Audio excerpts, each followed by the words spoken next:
No niin, tervehdys sinulle, joka olet löytänyt itsesi tämän videon pariin. Ja mä koen, että mulla on aika taas herätellä vähän tätä mun YouTube-kanavaa eloon. Mä tiedän, että mulla on täällä jonkun verran seuraajia, tää on ollut hiljaiselolla nyt pari vuotta. Ois hauska itse asiassa katsoakin, että mitä silloin pari vuotta sitten tänne tuli puskettua. Mut joo, tällä hetkellä elämässä on hyvinkin uudenlainen vaihe ja uudenlainen jakso käynnissä. Ja mä koen, että mulla on jotenkin halu levittää tämmöistä tietoutta terveydestä, kokonaisvaltaisesta terveydestä täällä mun YouTube-kanavalla.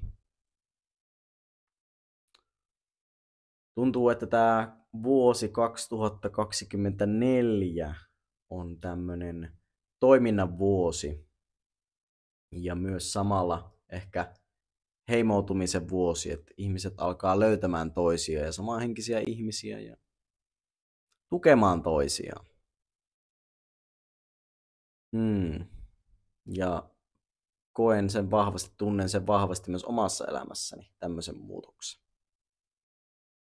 Mut joo, kuka mä siis oon? Eli mä oon Henri Laine, tämmönen 24-vuotias nuori mies ja on kiinnostunut aika lailla niin kaiken näköisestä toiminnasta liittyen ehkä kokonaisvaltaiseen terveyteen, eli liikkeeseen, liikunta, liikkuvuus, kehoyhteys, ravinto, hengitys ja sitten myös tämmöinen mielen ja tunteiden puoli, eli miten lisätä tietoisuutta omista tunteista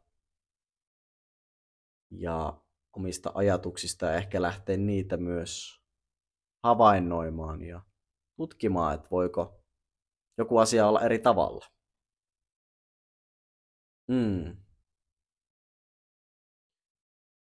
Mutta mä koen just niin kuin sanoin, että tää on tämmöistä niin kuin yhdistymisen aikaa, tietyllä tavalla heimoutumisen aikaa, niin mä haluaisin tähän loppuun vielä asettaa sulle kysymyksen.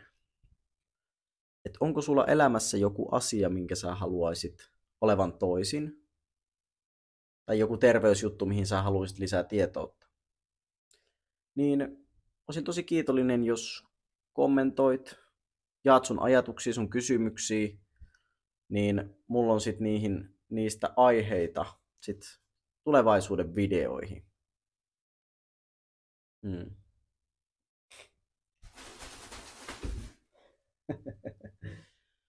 Kissaleikkiä tossa. Mut niin, otan vastaan kiitollisuudella, jos teillä on videoaiheita, mistä haluatte kuulla, tai haluatte lisätä tietoisuutta, tai sulla on joku ongelma, mihin sä tarvit jeesiä. Ja ei mitään. Pidetään tää eka video lyhyenä, tää on ehkä tämmönen herättelyvideo vaan. Mä toivotan sulle tähän vuoteen kaikkea hyvää ja palataan seuraavan videon parissa. Se on moro.